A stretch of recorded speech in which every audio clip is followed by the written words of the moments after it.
ऐसे तो अभी तक बहुत लोगों को पता चल गया होगा कि इंडियन इकोनॉमिक सर्विस का नोटिफिकेशन आ चुका है। और अगर नहीं पता है तो आप अभी जान लें कि इंडियन इकोनॉमिक सर्विस का नोटिफिकेशन आ चुका है। इंडियन इकोनॉमिक सर्विस 2021 का नोटिफिकेशन आ चुका है।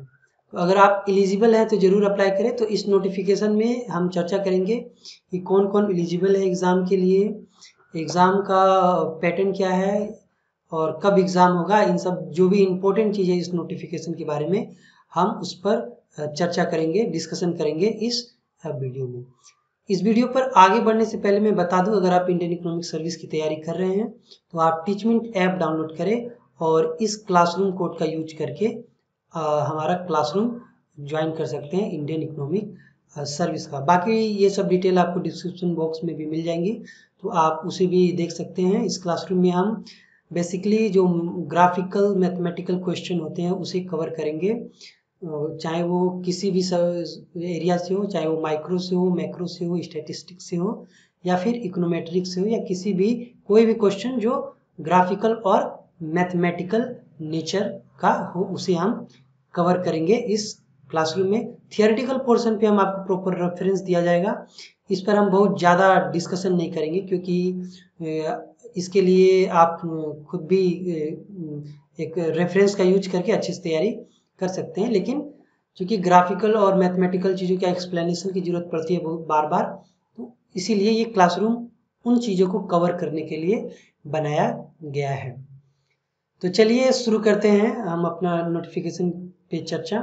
तो नोटिफिकेशन में जो सबसे पहली बात है कि लास्ट डेट ऑफ एप्लीकेशन 27/4/2021 है। इसी अप्रैल में 27 तक अगर आपको अप्लाई करना है तो आप अप्लाई कर सकते हैं। और उसके बाद जो दूसरी इम्पोर्टेंट चीज़ है कि ये 6 बजे तक 27 अप्रैल 2021 6 बजे तक आपको अप्लाई कर लेना है, अदरवाइज उसके बाद आप अप्लाई नहीं कर सकते। और ध्यान रहे कि इसका डेट नहीं बढ़ता है। ऐसे जनरली आप बहुत सारे एग्जाम में देखते होंगे कि डेट बढ़ जाता है, इसमें ऐसा कुछ नहीं होता है। और जो एग्ज़ाम होगा आपका 16 जुलाई से ही शुरू हो जाएगा और एग्ज़ाम 3 दिन चलेगा। इस बात का आप ध्यान रखें। इंडियन इकोनॉमिक सर्विस का एग्ज़ाम 3 दिन होता है। उसके सिलेबस की भी चर्चा हम आगे करेंगे।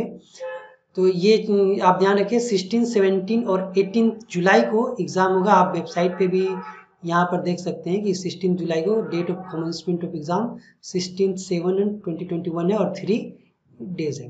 तो ये इस तरह एग्ज़ाम का शेड्यूल है। बाकी आप यहाँ से नोटिफिकेशन डाउनलोड करके भी खुद से भी नोटिफिकेशन पढ़ सकते हैं।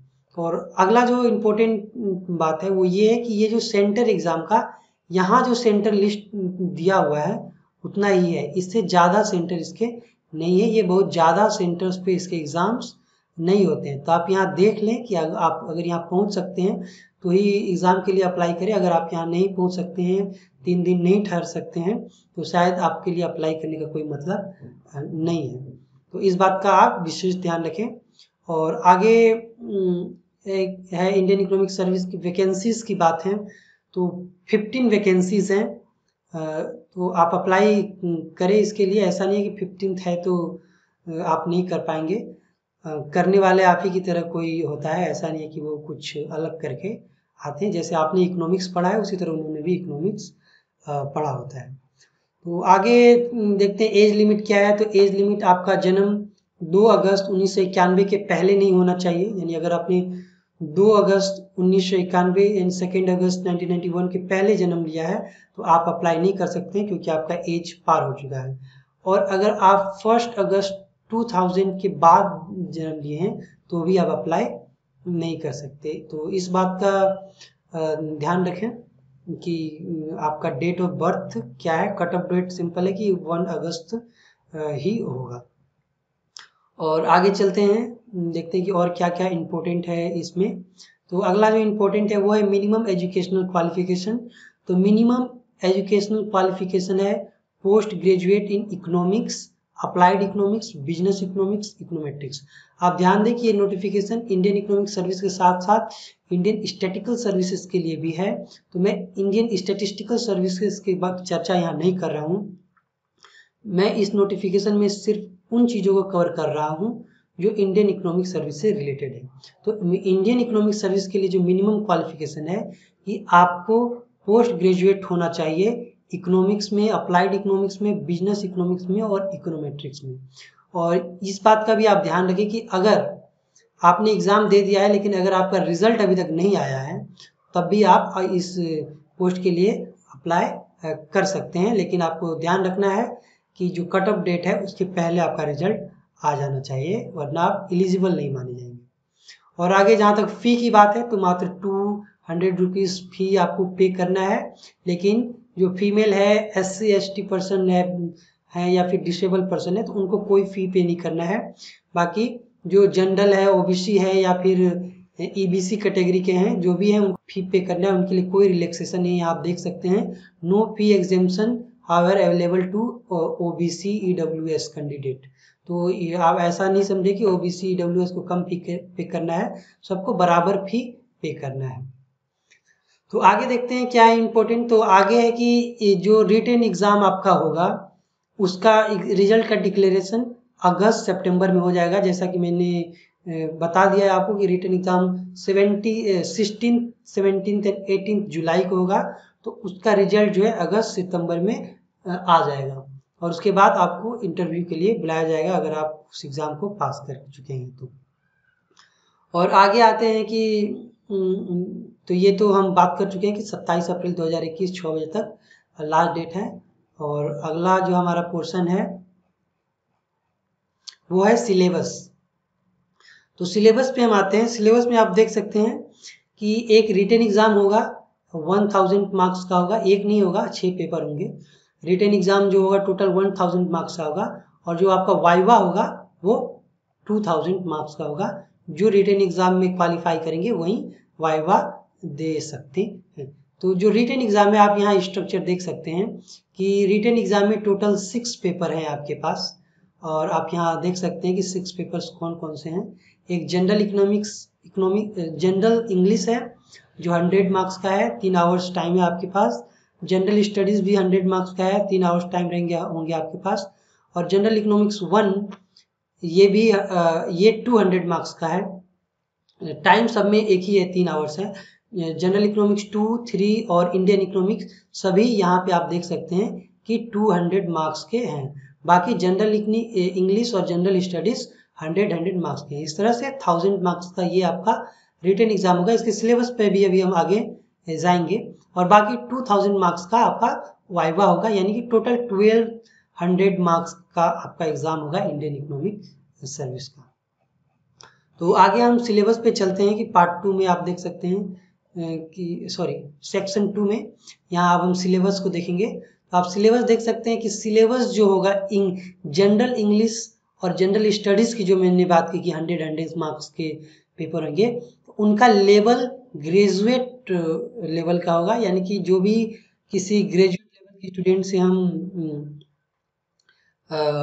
एक्सपेक्ट कर सकते हैं कि वो कितना इंग्लिश जानते होंगे, उसी के अनुसार ये आपका एग्ज़ाम होगा। यानी कि एक स्टैंडर्ड इंग्लिश आपको जानना जरूरी है और जनरल स्टडीज़ में आपको थोड़ा अवेयरनेस होना जरूरी है।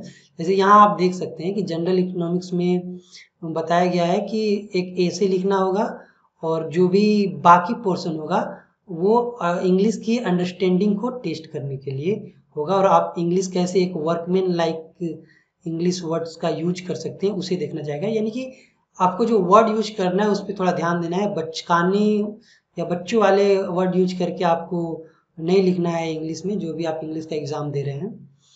और बाकी जनरल स्टडीज़ का जो बात है तो वो नॉलेज ऑफ करंट इवेंट्स, जो करंट इवेंट्स आपके चारों ओर चल रहे हैं नेशनल इंटरनेशनल, उसके बारे में आपको थोड़ा पता होना चाहिए। और बाकी सब्जेक्ट की बात करें तो Indian polity, constitution of India, history of India और ज्योग्राफी ऑफ ए नेचर, इन सब से क्वेश्चन पूछे जाएंगे। तो ज्योग्राफी ऑफ नेचर में ज्योग्राफी ऑफ इंडिया तो आएगा ही और वर्ल्ड ज्योग्राफी से भी क्वेश्चन आ सकते हैं, या ज्योग्राफी से और भी जो थियोरेटिकल क्वेश्चन है आप 12th क्लास की बुक्स में आपने देखा होगा वो सब आप पढ़ सकते हैं, वहाँ से क्वेश्चन ही आते हैं, उससे ज़्यादा लेवल के क्वेश्चन नहीं आते हैं।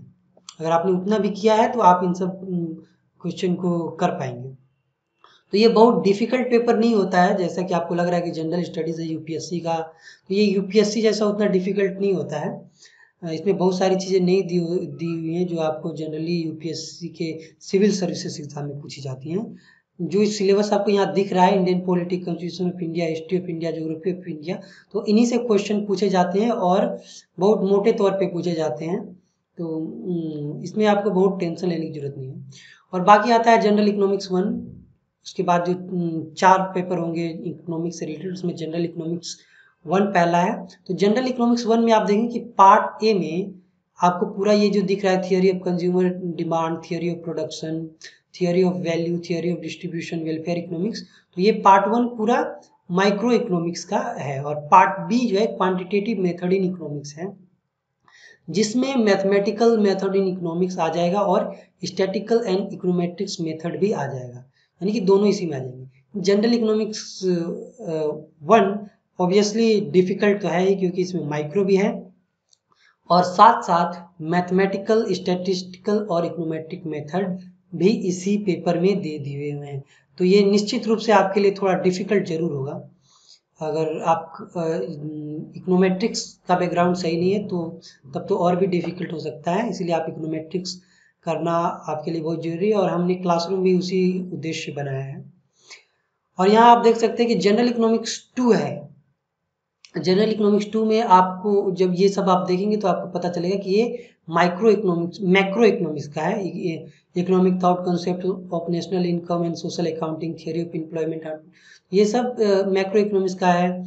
और ये ग्रोथ एंड डेवलपमेंट इकोनॉमिक्स भी पढ़ना है, वो भी एक तरह से मैक्रो इकोनॉमिक्स का ही पार्ट होता है, लेकिन हम उसे अलग से पढ़ते हैं एमए में। और इंटरनेशनल इकोनॉमिक्स भी एक अलग से पेपर नहीं होगा, जनरल इकोनॉमिक्स 2 में ही ये सारे सब्जेक्ट रहेंगे। इंटरनेशनल इकोनॉमिक्स से भी क्वेश्चन रहेंगे। आप देख सकते हैं बैलेंस ऑफ पेमेंट, ये भी इंटरनेशनल इकोनॉमिक्स का है। ग्लोबल इंस्टीट्यूशन, ये भी इंटरनेशनल इकोनॉमिक्स के अंडर ही आ जाते हैं। तो ये सब सिलेबस आपका दिया हुआ है, आप देख सकते हैं। सिलेबस कवर करना बहुत ज़रूरी है। ये जो भी सिलेबस यहाँ पे दिया गया है एकदम उसी से क्वेश्चन पूछे जाते हैं, उल्टे फुल्टे क्वेश्चन नहीं पूछे जाते हैं। एनालिटिकल तो होते हैं, इसमें कोई डाउट नहीं होना चाहिए आपको, क्वेश्चन एनालिटिकल जरूर होंगे। तो आपको थोड़ा एनालिटिकल स्किल होना चाहिए कि इकोनॉमिक थियरीज को हम रियलिटी से कैसे रिलेट करें। और यहाँ जनरल इकोनॉमिक्स 3 की जहाँ तक बात है तो उसमें पब्लिक फाइनेंस, इन्वायरमेंटल इकोनॉमिक्स देख सकते हैं आप। फिर यहाँ देख सकते हैं इंडस्ट्रियल इकोनॉमिक्स उसी में है, और स्टेट मार्केट एंड प्लानिंग, ये भी एक पोर्शन है जनरल इकोनॉमिक्स 3 का। तो स्टेट मार्केट प्लानिंग आप उमा कपिला की बुक का पहला ही चैप्टर है, आप वहाँ से भी पढ़ ले तो काफ़ी होगा। उसमें रेफरेंस भी अच्छे दिए हुए हैं। और आगे आता है इंडियन इकोनॉमिक्स। यहाँ देखिए इंडियन इकोनॉमिक्स लिखा हुआ है, इंडियन इकोनॉमी नहीं लिखा हुआ है। इंडियन इकोनॉमिक्स जब आप ये कर रहे हैं तो इसका मतलब यही है कि जो भी इकोनॉमिक थियरीज आप पढ़ते हैं उसको आपको इंडियन इकोनॉमी से रिलेट करके आपको आंसर्स को लिखना है, तभी शायद आपका आंसर सही नहीं कहा जाए कि स्टैंडर्ड एक आईएएस लेवल का एक आंसर माना जाएगा। खैर ये कोई बहुत बड़ी बात नहीं है कि थियरी से रियलिटी को रिलेट करना। अगर आप अच्छी बुक्स पढ़ते हैं, अच्छा रेफरेंस से पढ़ते हैं, तो आपको इन सब चीज़ों का आइडिया बहुत अच्छा हो जाएगा।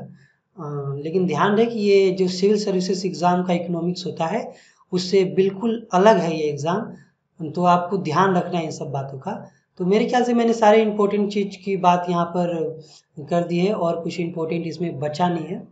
अगर अब फिर भी आपके पास कोई सवाल है इससे रिलेटेड तो आप कमेंट बॉक्स में कमेंट करके पूछ सकते हैं।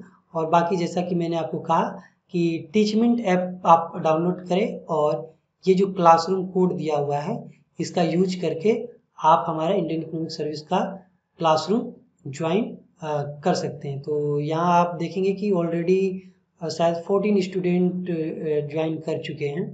तो आप भी जल्दी से कर लें क्योंकि क्लासरूम अभी स्टार्ट नहीं हुआ है, लेकिन बहुत जल्दी स्टार्ट हो जाएगा। लगभग सप्ताह भर के अंदर हम शुरू कर देंगे ये क्लासरूम। तो आप जितना जल्दी हो सके क्लासरूम ज्वाइन करें और अपना फीडबैक दें कि आपको क्या सीखना है, किस चीज़ पे आप कमज़ोर पड़ रहे हैं। क्योंकि हमारा फोकस तो मैथमेटिकल इकोनॉमिक्स, इकोनोमेट्रिक्स और ग्राफिकल एक्सप्लेनेशन पे है, क्योंकि जनरली जो स्टूडेंट फंसते हैं उसी में फंसते हैं। और ऑब्वियसली इंग्लिश में ही सारी चीज़ें होंगी, हिंदी में तो कोई स्कोप नहीं है। बातें हम लोग हिंदी में कर सकते हैं, लेक्चर भी अगर आप चाहें तो हिंदी में हो सकते हैं, लेकिन ये पूरा एग्ज़ाम जो होगा वो इंग्लिश में ही होगा। आपको इस बात का भी विशेष ध्यान रखना है कि इस एग्ज़ाम का मीडियम जो है वो इंग्लिश ही है। आपको हिंदी में एग्ज़ाम नहीं लिखना है, सारे पेपर्स इंग्लिश में ही आंसर करने हैं। तो इस बात का भी आप ध्यान रखिए। अगर आप इंग्लिश में आंसर लिख सकते हैं तो ज़रूर आप हमारा क्लासरूम ज्वाइन करें और इस एग्ज़ाम के लिए भी अप्लाई करें। डिस्क्रिप्शन में आपको सारी जानकारी दे दी जाएगी। तो इस हमसे जुड़ने के लिए इस वीडियो में आपको बहुत बहुत धन्यवाद। तो अब चलिए इसे हम ख़त्म करते हैं।